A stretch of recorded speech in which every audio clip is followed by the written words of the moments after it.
Hi, I am Saadia Khan, and I would like to put my coffee from Westchester County cold brew in my immigrant jam.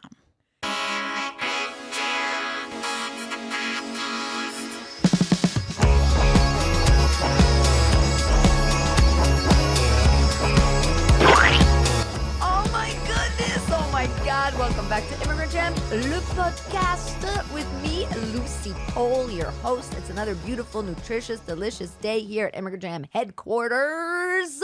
And I'm very, very, very excited about today's guest. She is the host of Immigrantly, the podcast, co-host and co-producer of Invisible Hate. Oh my God, I can't speak today. Invisible Hate, the podcast. She is a board member of Hearts and Homes for Refugees. Yes.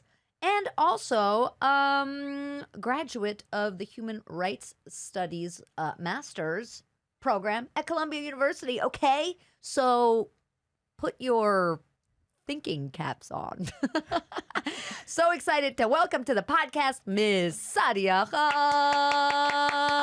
Thank you, guys. I am so excited to be here, and I'm already enjoying this space. Like, this is such a wonderful space to be in. Aw, thank you. Thank you. Most awkward intro ever. I'm sorry about that. I'm nervous because I feel like we have these very fun and sort of silly conversations here about the immigrant experience. Not always silly, but your podcast kind of takes the whole thing to a next level. It's beautifully made, the podcast, beautifully produced. Oh, thank you. It's beautifully researched. You have such a variety of guests and topics that you dive into, and it's all very meaningful. So we're going to learn a thing or two from you today. But tell me a little bit about your story. You're from Pakistan. So I'm from Pakistan. I grew up in this city called Lahore. It's one of the metropolitan cities in Pakistan. Very crowded, over 13 million people. Wow. A lot of hustle and bustle, and you'll find all sorts of things on the road. You'll find a donkey cart or a rickshaw and a car and a pedestrian. Everybody at the same time. So it's a beautiful city with rich history, a tapestry of culture and history. Kind of Yeah. like Times Square a little bit. Kinda. It does. So New York does remind me of Lahore at times, right? Yeah. People are hospitable, they are nice, but then they are blunt at the same time, which is very New Yorkish. So yeah, I fit right in here because I grew up in Lahore, and then I moved to the US in early 2000s, and it's been almost 2 decades since I've been in the US. And yeah. And why did you come here? So interesting story. My husband and I, we got married in early 2000s, and Okay, now you're just bragging, Saadia, okay? and then he got admitted to a great program in a college in Cambridge, Massachusetts, and we had just gotten married. We were very young. I don't think you should get married that young, though. That's a side thought. Anyways. Fuck getting married. Stay single. So then we moved here. Forever. And we thought we'll go back. The idea was that we will go back. Like, we'll spend a year, go back. Spend 2 years, go back. It never happened. America has this way of just, drawing you in. America or New York? No, so we were not in New York. We were in right, you were in Cambridge, Cambridge. Yeah, Right. yeah. And we've lived in the US since then. And I call myself American, Pakistani, a mixture of both.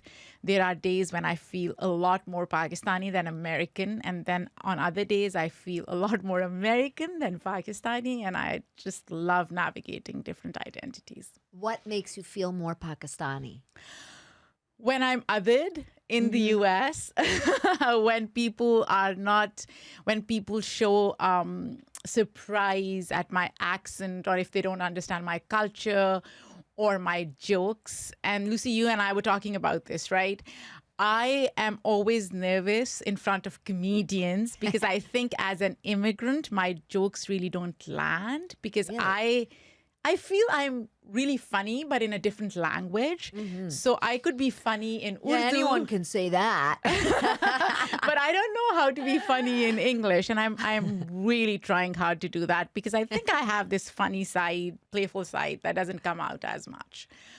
So yeah, I mean, those are the times, or when you're looking at news and watching Fox, which I don't watch, but anybody who watches Fox knows how you can be othered. So those are the days when I feel more Pakistani.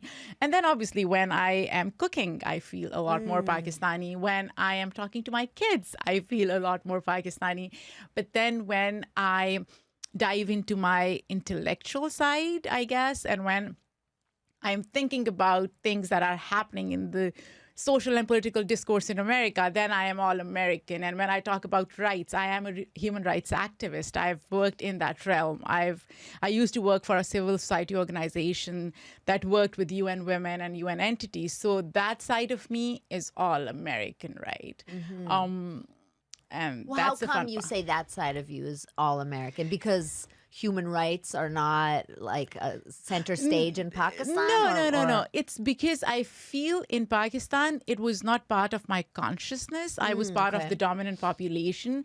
So I never felt the need to, or I was never made to feel, I guess, othered. And this is weird in a way because once you are dehumanized and you are discriminated against, that's when you realize what it really means to fight for rights and equity for everyone. And I guess it is a very weird and cynical way to look at things.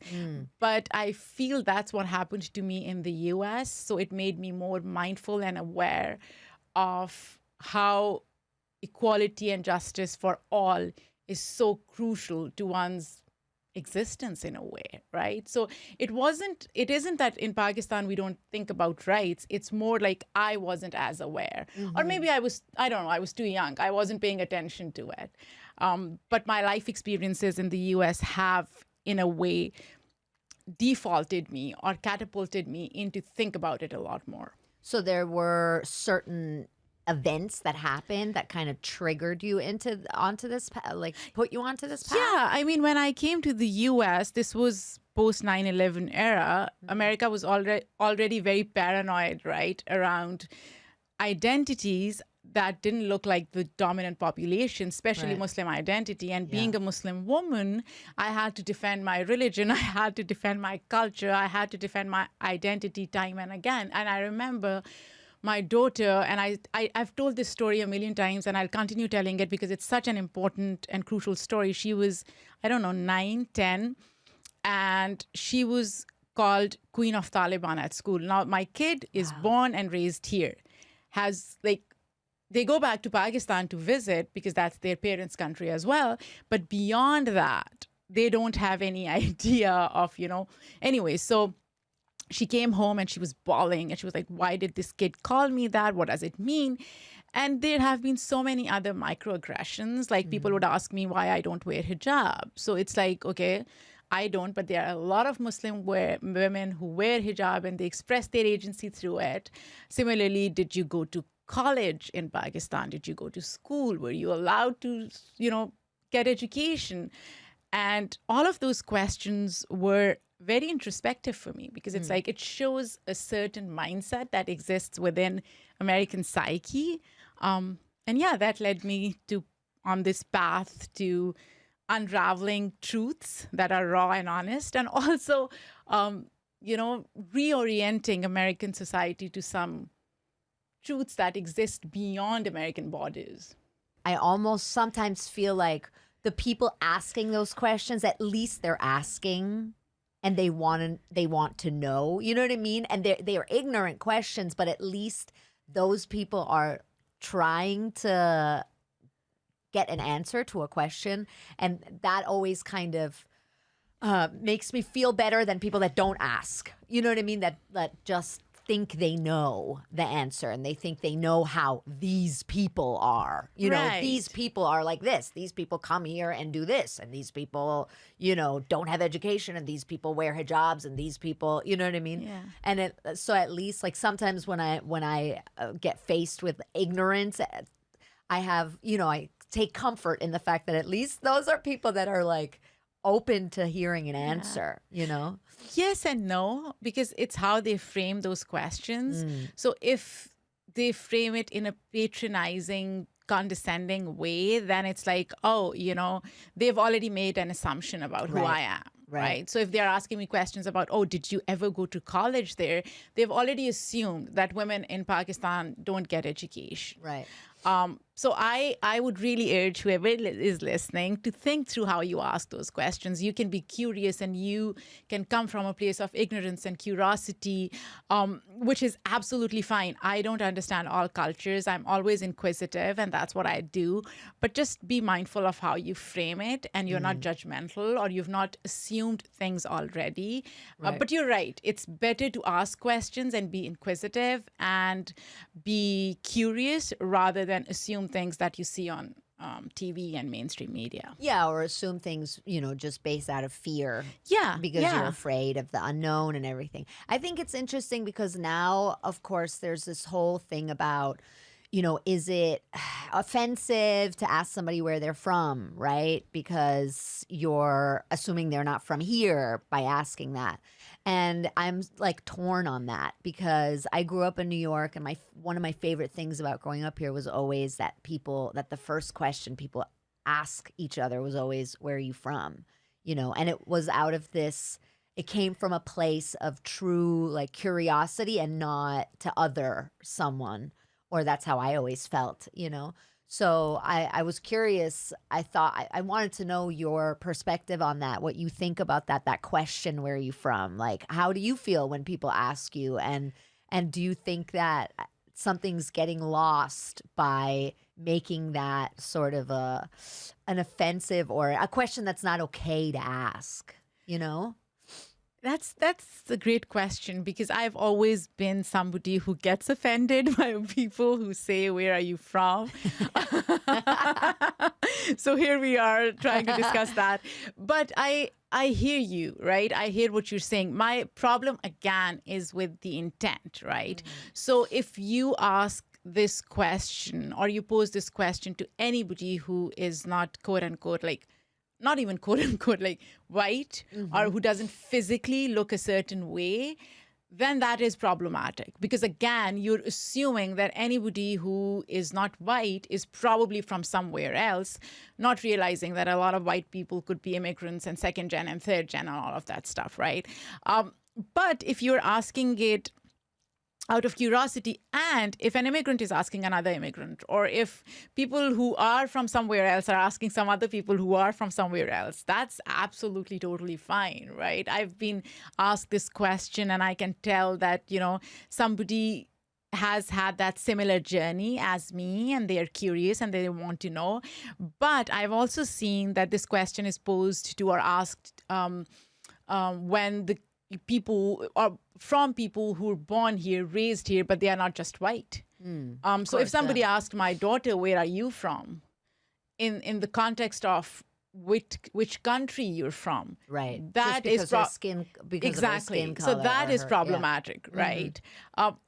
I think everything boils down to intent, Lucie. What is the intent? And what is this conscious or subconscious bias that people have and how it is manifesting in their questions? In Germany, now they have this term called Bio-Deutsch, which translates into like organically German, which is a term used by like, you know, the right and racists and like neo-Nazis and stuff. So now they label people Bio-Deutsch if your parents are German.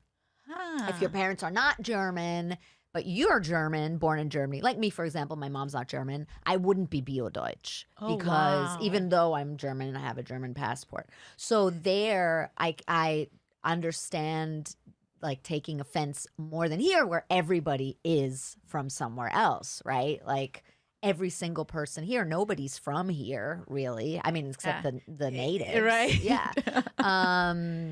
But so yeah, I think it's for sure. I agree with you that the intent matters. Of course, if you're asking it, but you really want to say, go back to where you came from, then it's offensive. But I'm an immigrant myself. And then sometimes now when I want to just know a person's story and I'm afraid to ask, where are you from? And that's kind of made me sad lately because I feel like, oh man, like those were always the best conversations. And now I'm like, I don't want to offend this person, but I really want to know, like, you know, what's their background? Like, it's so interesting. And that's part of the reason why I love doing this podcast, because I think people's stories and backgrounds and like the cultural experience and this notion of like, I feel like we also have to kind of, you know, we're like reshaping gender, and national identity is something that I think should be reshaped as well, you know? Yeah. No, I get it. You're right. It's how we frame it. I guess we have to find some new framing for it where people are not offended or they are not othered, because these questions are in a way used as tools to other people who don't look like the dominant population. So it's just what kind of vernacular we want to use. But you're right. I mean, I am curious to know where people are from and what they do and what their journey has been like, because my journey as an immigrant is still a story of privilege because of the way I came here, right? So when you come here for college, I'm sure people who come here for college, most of the times, not always, they can afford to buy a ticket and afford to apply for a visa and afford to come here and live here, which is a privilege not afforded to a number of other immigrants who come to the US. So just recognizing that and just, you know, I guess being humble about it is at the end of the day what matters, and recognizing each other's humanity. At the end of the day, we are all humans, guys. We all have same, weaknesses and strengths and aspirations and insecurities. I am insecure about making jokes. And herpes. 80% of New York has herpes. So yeah. That's what really unites us, people. At least in New York. No, I want to get back to your immigrant jokes. Do you have some? That, like, I don't. They're like day to day, like they're like little. I'm just trying to think. No, as I said, so there are two sides to it. So there's one thing. So let me take a step back and let me think if I have immigrant jokes. I don't. I really don't have immigrant jokes. But I think one of the reasons why I don't try to be funny as much as I should be is because a lot of jokes that I see floating around are about pop culture, American pop culture, or there are certain references to something that happened or is happening within the social discourse, within the pop culture ecosystem. And my insecurity stems from thinking I am not as aware of those references. So when people say something or they'll refer to something, I'm like, I don't know what they're talking about. And that's funny. I mean, that's no like Harry Styles material? Well, that one I can't. I know. But there you go. Other than that. Because you have daughters. I have daughters, right? Plus, I think most references from the 80s and the 90s when I was growing up in Pakistan are the ones that I don't understand, which surprisingly is crazy because my husband gets all those references and I don't know why and how. Maybe I was too focused on my Pakistani culture growing up and he wasn't as focused. But yeah. Do you think it's also, I mean, you're a human rights activist, you studied human rights, you have a master's in human rights studies. Do you think that for women as well, there's like an aspect of when you're doing something serious, you're already a woman, so you have to prove yourself, and then being funny would kind of take something away from, how people, receive you or accept you or how seriously people take you? That's a great point. You're right. That may be part of how I look at myself, right? Because that is part of my identity, and I do value it a lot. So maybe I don't want to somehow discount it by being funny. You're right. Because I am funnier when I'm around my kids and friends and family. I never thought of it. That's such a good question. Well, I think it's so funny because women, well, first of all, women, a lot of people, men, have a problem with women being funny in the first place, right? Yeah. But then I feel like if you're a funny woman, then it's even like harder for people to kind of put you into some sort of box, right? And then on top of that, what I always find very funny is people doing serious jobs and thinking they have to be serious. Like any politicians are very funny. Even Hitler was very funny because he was so serious. You know what I mean? Like it was so serious that it was not what he was saying. As my dad said, the Germans were the only ones who took Hitler seriously in the first place. I like that joke. Yeah, I really like that joke. Yeah. No, but you're right. But I think it's a thing for women, right? Like a lot of times I see women in, serious careers and then they are very serious. Yeah. Yeah. No, you're right. But I would also attribute it to my understanding of or my relationship with American or Western pop culture. I think that does make me a little more insecure. And I'll tell you this very interesting story that I even posted on my Instagram. So as you've mentioned, I am Columbia alum and they send you these magazines, right? So I received this really nice magazine, spring, summer, and the cover has like crosswalk and there are like 4 people walking on that crosswalk wearing gowns and caps, graduation gowns and caps on 116th and Broadway. And I looked at it and I was like, oh my gosh, I feel so nostalgic. And I showed it to my husband and I was like, oh my gosh, this cover looks so nice. And he looks at it and he's like, yeah, it's totally a play on Beatles' Abbey Road. Yeah, Abbey Road cover art, right? And I was like, what the fuck is that? And he was like, you don't know? And I'm like, I don't. Wow. And then he was like, just Google it. And when I Googled it, I saw it and I was like, what the fuck? And how does he know and I don't? And so I was like, oh my gosh. And I posted about it. And I was like, in a very self-deprecating way. But I also wanted to start a conversation about it's okay, right? To not know things and then know them and find, interesting things in it. It's okay not to know the world is round, okay? It's okay. I just found out about the Beatles. But yeah. You'd heard of the Beatles, though. Yeah, I did. Yeah. I listened to their songs. Who that is behind me? Yeah, I don't remember his name right now. My sister's like that. I think there are certain brains. I remember him from my childhood. We used to watch this Knight Rider. Yeah. I remember him from that, and I know it's David Hasselhoff. Oh my God, you know David Hasselhoff, but you don't know Abbey Road. Suck on that, Paul McCartney.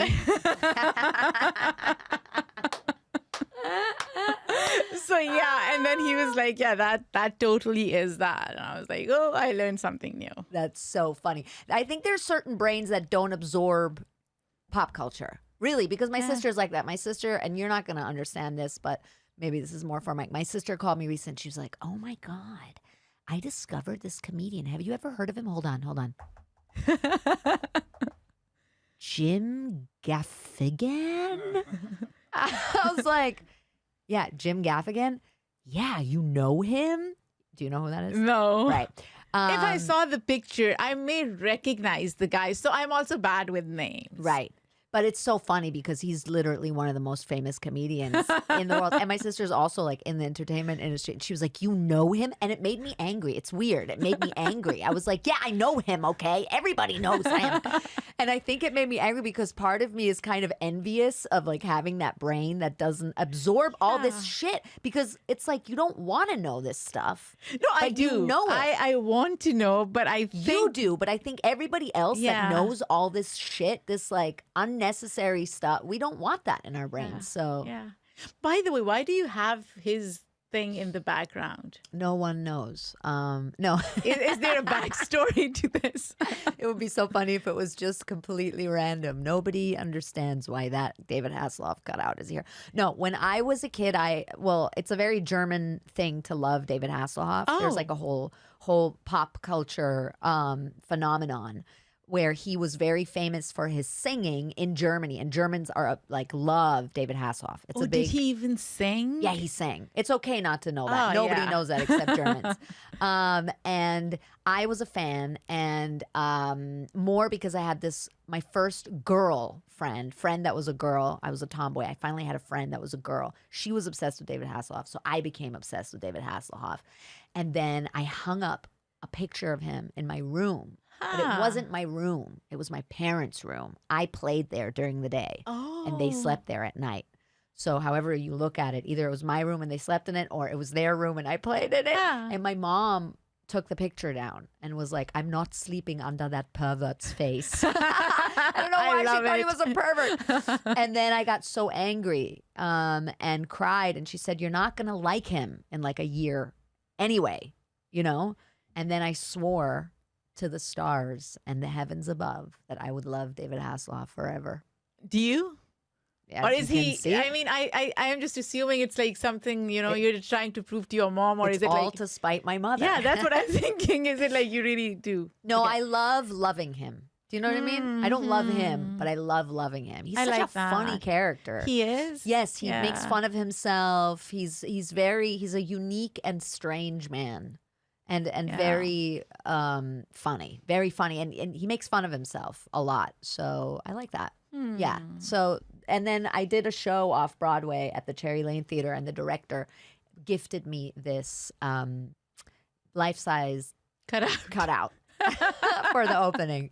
So there we are. Yeah. I like this story. Yeah, I do. That's a very German thing about me. That's probably the most German thing about me. What do you think is the most Pakistani thing about you? Food. Food? I cannot cook anything other than Pakistani food. Really? Yeah. Well, you mean you cannot or you will not? I cannot. I would like to. So if you make a burger, it'll end up being a Pakistani oh my burger? gosh, it will be terrible. And my husband does that. He can make all the burgers he wants. And to be honest, I'm not a great cook. I thought I was, but then I realized that I have become worse over the years. Oh, because I've lost patience with cooking. And my kids do complain that my cooking has really deteriorated, which is fine. God, that's hilarious. Which is fine. But if I could cook anything, it would be Pakistani food. So if anybody wants to try any Pakistani food, whether it's chicken pulao or biryani or kebabs, you can come and have it at my house. We're all going to your house. But other than that, I cannot cook because I don't like cooking. Interesting. I don't. Huh. Okay. You started Immigrantly, the podcast, in 2018. Is that right? End of 2018, almost 2019. It was November 2018. And how did the idea fly to you? What motivated you to start it? What's the story of the podcast? So the story is a bit cliche. People may say, oh yeah, everybody said that. But it really was a culmination of what was happening in America and how I was being treated in a way. And I do recognize my privilege, but I was still othered. And then 2016 elections happened. I was working for the small civil society organization. As I said, we were focused on women's rights globally. And I was happy working in that small organization. But when 2016 elections happened, I don't know, something, this switch turned on. And I was like, okay, I cannot sit on the sidelines anymore because of the narrative that we see in the broader American society and social discourse and political. And I quit my job. And I'm a huge podcast listener. I like to consume podcasts on a daily basis. And I started with Serial, like a lot of people did. And then I also started a small podcast at my organization that I was working for. And I was like, podcasting is the best form of audio activism, right? For me, it was, and storytelling is the best tool for it. And that's how Immigrantly was created. Fun fact, it was called the Alien Chronicles. I don't know what I was thinking. I was trying to reclaim the term alien, but it's too toxic for reclamation. So I dropped the idea, switched to Immigrantly in 2019 September. Because it's short, sweet, and it really conveys the message. And since then, we've been creating content that's really unapologetic, honest, messy, and informative. And what do you hope the listeners sort of come away with? Do you hope that through hearing, people's specific stories, it opens their minds, or it connects people, or what do you think hearing these stories does for people?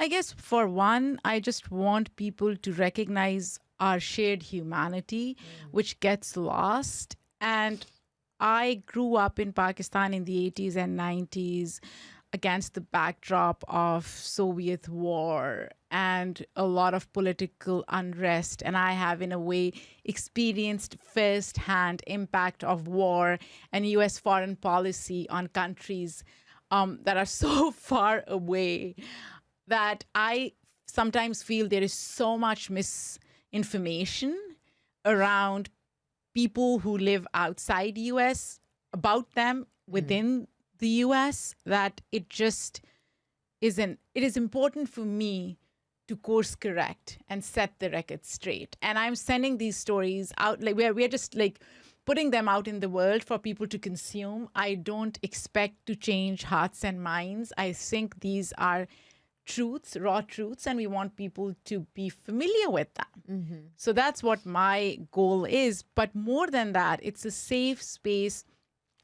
for BIPOC community to have conversations that they probably are unable to have on other platforms. So we are just, as I said, we are brutally honest, we are introspective, and we do challenge our guests. We challenge people who are listening to those stories. And that's the goal. If somebody consumes them and they learn something new, that's wonderful. That's awesome. But if they decide not to, then that's their problem.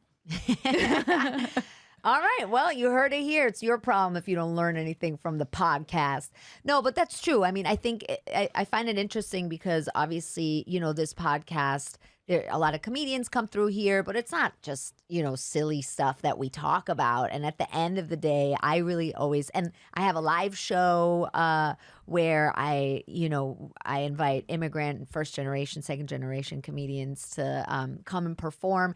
And what I always love is this little trip around the world, and you listen to someone's story and all of a sudden you have an idea of what a place is like or what a culture is like that you didn't really have an idea of. Or as you said earlier, you have your sort of preset ideas about places because of movies or media narratives or whatever, and then you hear somebody talk and all of a sudden you're like, oh yeah. And just, I mean, it works also traveling the country. Yeah. I think, I grew up in New York, so I never traveled the country much. And then I got this voice gig and I ended up going to all these different places in the US. And that was like, oh, okay. Yeah.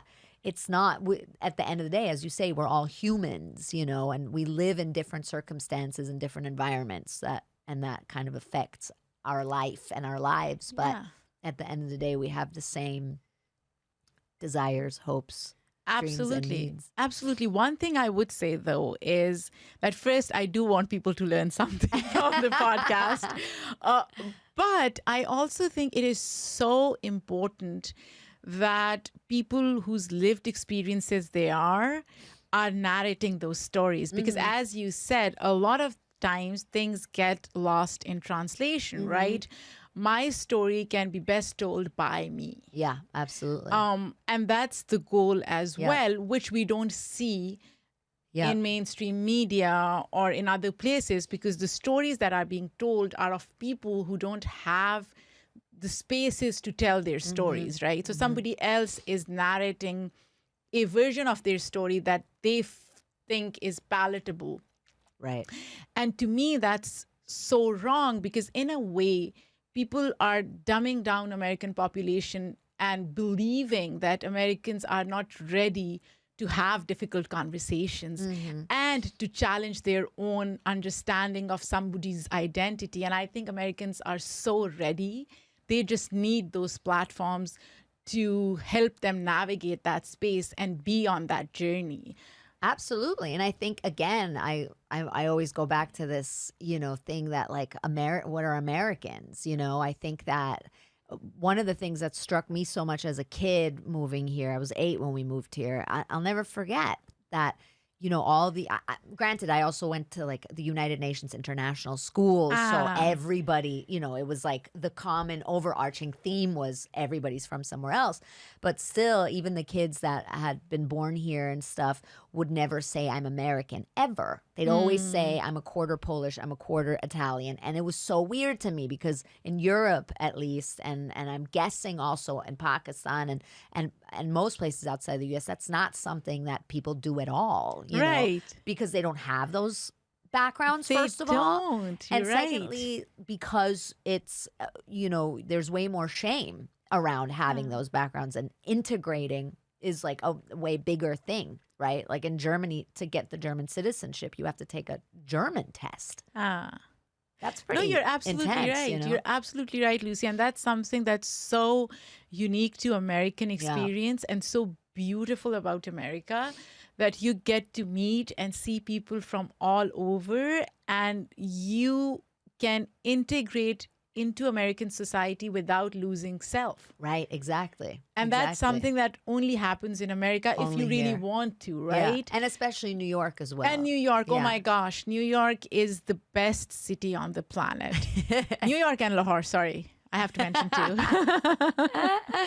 No, it's true. And I think that's why people love this city so much. I think that's why also it is, because it's such a, like, everybody is allowed to do whatever they want to do. I mean, in quotes, allowed, right? That's not completely true, but in like allowed to live their culture, right? New York City is one place where if you walk down the street, you will hear different accents, different languages. You will see people wearing all sorts of fun, crazy clothes.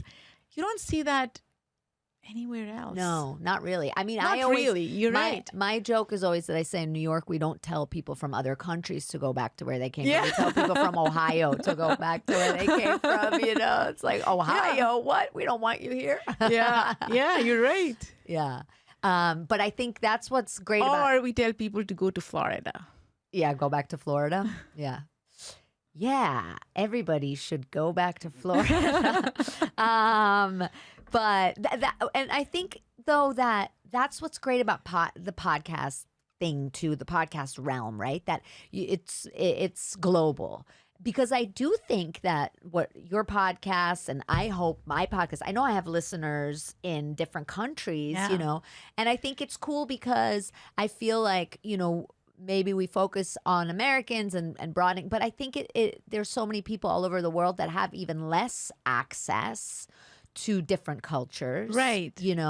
And so hearing, as you said, hearing somebody tell their own story, there's nothing like it, nothing better. Nothing better. Right. And it's interesting because people around the globe have this love-hate relationship with America. Right. They love to hate America, but then they are curious about America as well. Yeah. So just hearing those stories, especially of immigrants, first generation, and then second generation, their kids, is fascinating because they want to understand how people integrate into American society, how America treats its newcomers. And that's something that I've noticed as well. People in UK, Canada, India, Pakistan are listening to my podcast because Right. they want to know, Right. right?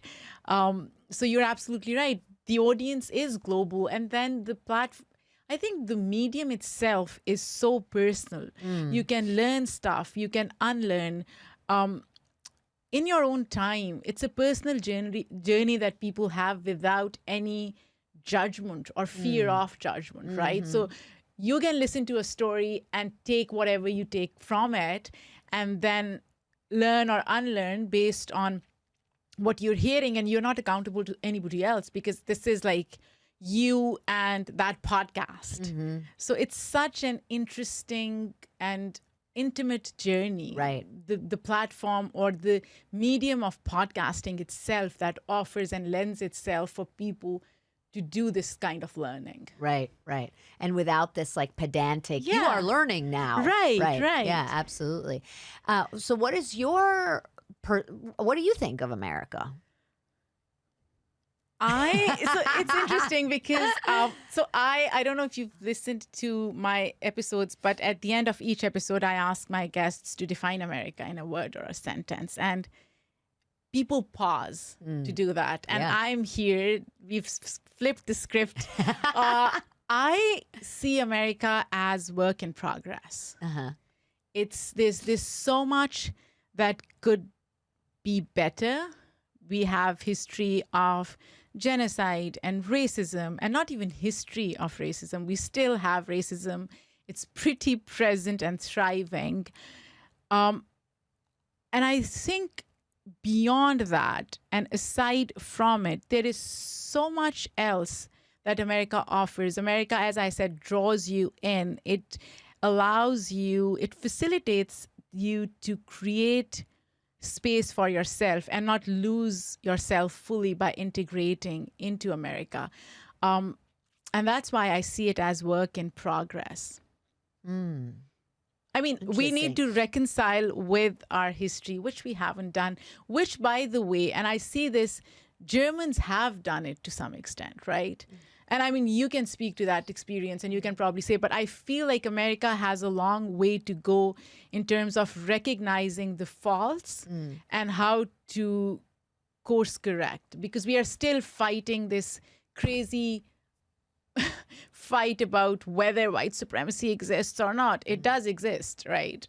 So things like that. Yeah, I mean, the interesting thing about Germany, a lot of people always use that as an example, but it wouldn't have happened if they weren't forced, you know? Yeah. They had to. So That's a great point. So I think that, you know, in that sense, maybe there's a responsibility on the rest of the world, you You're know? right. Maybe. You're right. But it's, yeah, so, and, you know, I'm Jewish, so for Jews, I don't think that Jews particularly feel like, oh yeah, Germany has really, you know, done a great job. I mean, there's a lot of monuments, yes, and it has not been cool to wave around the German flag, and you know, all of that. There's obviously this like consciousness around it, but in terms of, you know, reparations, you know, my grandma had to fight for years and years and years to maybe get, I don't know, 70 euros a month or something. You know what I mean? So.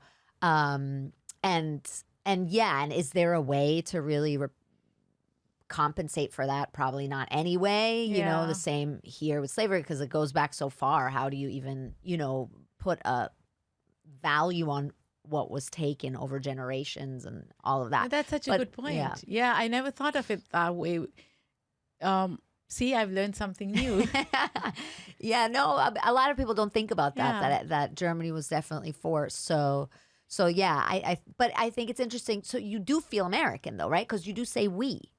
Yeah. When you talk about America. Yeah. I mean, I've lived here for almost 2 decades. So yeah. No, I think that's interesting because I still feel, I don't and I finally have a passport. I've only had it for a year and a half now, or 2 years almost. But I still feel weird saying I'm American. I also feel weird saying I'm German. But so I always think it's interesting. You know, the reason why I've started saying it more is because, and this is my theory about myself, I probably was not able to say it 5 years ago, although I've had passport for almost 10 years now, right? I feel the minute I realized that I can be American, but also be unapologetically Pakistani American is when I started owning that part of my identity, right? So for me, it was like fully and wholly accepting my accent, my Pakistani heritage, my languages. I speak 5 languages, right? For me, that was a watershed moment. I didn't have to choose between America or Pakistan. Right. And I think that's when I was like, okay, I'm American, but I'm as Pakistani as American, and it's okay to be that. But does it come down to passports? Like, I think that's so fascinating. I mentioned it earlier in our conversation where I almost feel like we have to get rid of like national identities, you know? Do you need a passport to feel that way? Do you know what I mean? Like, no, it's a mindset. As I said, I've had passport for 10 years, but I only started feeling that in the last 4 years or 5 years. Yeah. So it is not about passport at all. And I've said this on a few podcasts that I've appeared on, is for me, home has become a mindset. Right. So my home is where I feel comfortable and where I feel unapologetically me. Yeah. And that for me right now in this moment is New York and then Lahore. Yeah. And that's the how I shop see it. in Westchester And with the coffee best shop. cold brew ever. Yeah. So I guess you're right. It's the mindset, because there are a lot of people who may not have the passport, who may not even have documentation, and they feel American as can be. And they're probably a lot more American than I could ever be. Right. So it is not about the passport at all. And I think there's so many, especially, and it'll be interesting to see how your kids feel later on in life. But I think there's so many people also, I fit into that category, that don't really have a national identity at all. Yeah. You know, where it's difficult for me to attach myself to any national identity because I'm not really behind. I feel like a fraud being like I'm American. I feel like a fraud saying I'm German. I feel like a fraud saying I'm Jewish, even because I didn't grow up religiously. You know, I feel like a fraud saying I'm Romanian because I don't speak Romanian, but my mom's Romanian. My grandma had a thick accent. You know what I mean? So I feel like it's an interesting thing that's happening as the world opens up more, you know? But I will say this. If I am in Pakistan, I will not say I am American. Right. I will not say that because they will just disown me completely. They'll be like, okay, if you're American, just go back to America. So you're right. It's like where you are in that moment, because we are navigating so many places and identities. Yeah. It's almost, we code switch wherever we go and whoever we are talking to. Right. You're absolutely right. I mean, in Lahore, I am 100% Pakistani. Tell us in a few sentences what Invisible Hate is about. So Invisible Hate is a podcast that I launched in collaboration with Refilion Media. It's co-produced by me and my co-host, Asad Butt, who is the founder of Refilion. It is an ethical true crime podcast that highlights injustices against minority groups. So we pick a story of hate crime every week, and then we present facts, and then Asad and I deliberate whether or not it was a hate crime. It's a mission-driven podcast again, and I would really highly recommend people, in addition to listening to Immigrantly, to listen to Invisible Hate, because these stories do get lost. They are not amplified enough. So I always ask my guests if they grew up with any cool sayings. I have a few that I've heard growing up. So should I say it in Urdu and then translate it? That would be great. Okay. So there's one, Himmate Marda Madade Khuda. God helps those who help themselves. God helps those who help themselves. kind of a cop-out on God's part. Are you going to help me or do I need to help myself, God? You're right. That's a tricky one, right? What do you believe in? Yeah. I found one, Bandar Kaya. I'm going to butcher it. It's okay. Yanne Adrak Aksawad. Did I say anything of that right? I understood part of it, but I can read and tell you what it says. Okay, so real quick, what does a monkey know about how ginger tastes? Bandar kya jane adrak ka swad. Yeah. Yeah. That's what I said. Yeah. Okay, very picky. Why do monkeys have I to don't know. how I've ginger heard this tastes? growing up. You heard it growing up? I did. You I did hear this growing yes, up. yes. I'm way too and I've excited heard about it quite a few times. Never understood what it meant. But Oh my I'm God. so excited that you quoted this because this is the one that I probably heard the most. No way. Yes. That's insane. And you never understood what it meant? Yeah. I don't And- understand. Do you understand what it means? Bandar kya jane adrak ka swad. Okay, here, contextual meaning. It implies casting pearls before swine. Oh, because ginger is like a fancy thing. I don't think it means what it's saying. I don't know. It is used to call a person uncultured when it comes to his taste. Someone who doesn't have a good taste in something and still insists that someone else has bad taste. Right. Yeah. Huh. Yeah. Wow. I love that. Yeah. What does a monkey know about how ginger tastes? I don't know why I'm saying maybe it in an monkey, Italian way. maybe monkey doesn't. And I like ginger, so it makes sense. Yeah, and how do you, maybe a monkey does know how I mean, ginger why are we tastes. throwing monkey under the bus? It's Exactly. unfair to the monkey. Yeah, and is ginger such a fancy thing? I like ginger, though. I love ginger, but I I- thought it was a common thing I used. eat raw ginger. Oh, I do that too. It's good. Best It's good for cold your health. killer. Oh, my Yes, gosh. absolutely. It's the best. Also, if you boil it, brew it, Yes. and let it simmer. With cinnamon? eh, You don't like cinnamon? I like cinnamon in certain scenarios, but with lemon and honey. Yes. That's delicious. What does what do you know about how ginger tastes, huh? Comment, drop a comment if you love ginger. Cool. Saadia, we have now come to the very witching time of night where we must play the poll questionnaire. Dun, dun. Woo! Bats flying around. Are you ready to play a little? Yeah. A little Yeah. tiny Yeah. little game? Okay. Saadia Khan, host of Immigrantly podcast, co-host of Invisible Hate podcast, mother of children, Westchester resident, Pakistani American, woman extraordinaire. If you were president of the United States of America, what American food would you ban? Hot dogs. Hot dogs. I don't like hot dogs. Here in New I York City. haven't developed taste for them, and I don't know why.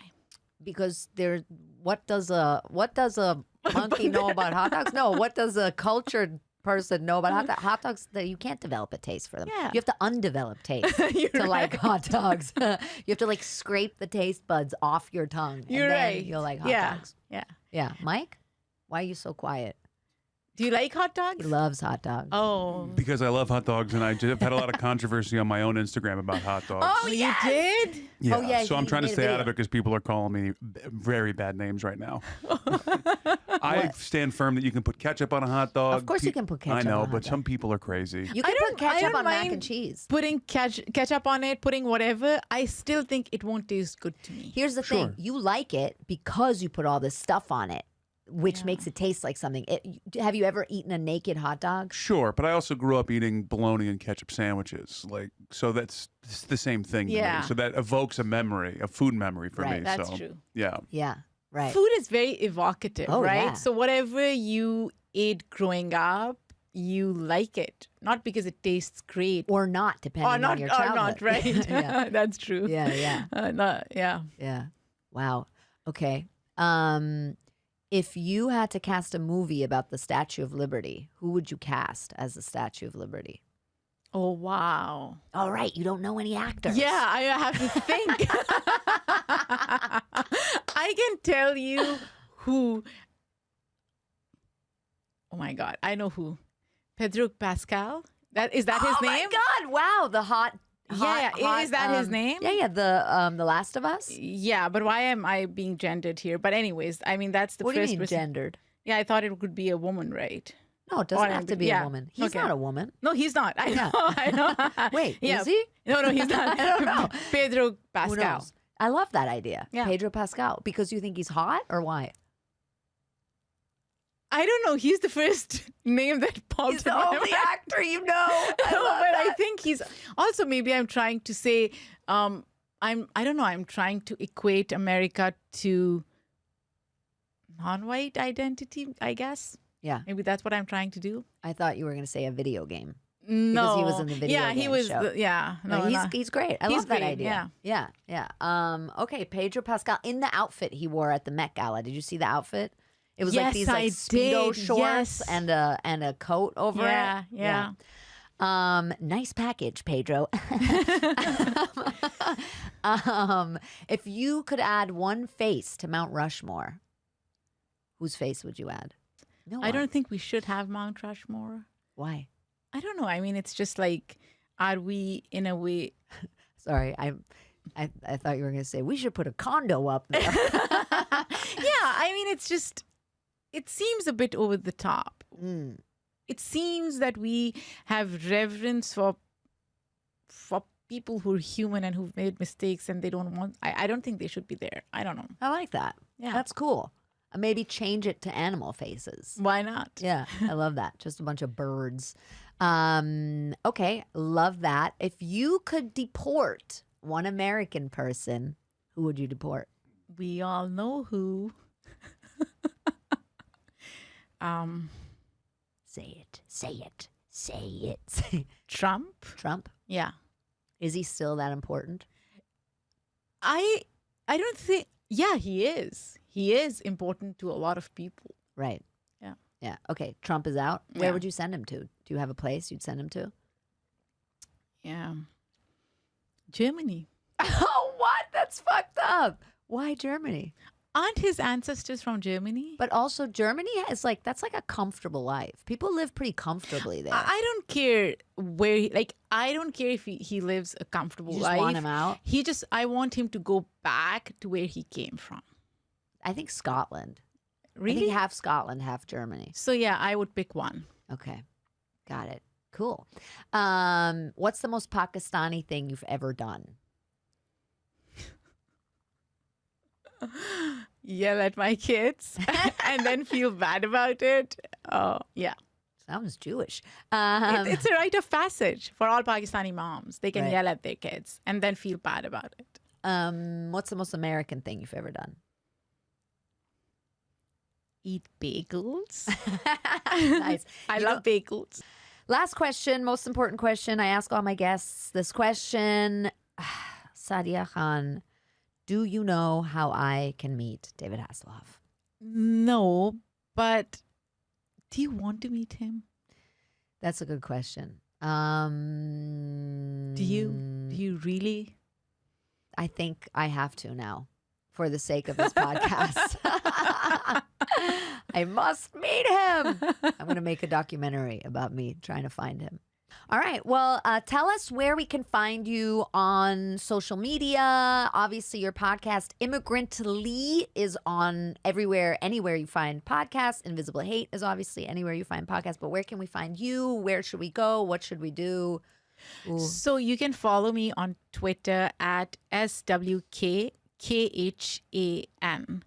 And you can find Immigrantly at Immigrantly_pod on Twitter and at ImmigrantlyPod on Instagram, where I post a lot of things, videos, reels, stuff about Immigrantly. And then Invisible Hate at Invisible Hate Podcast.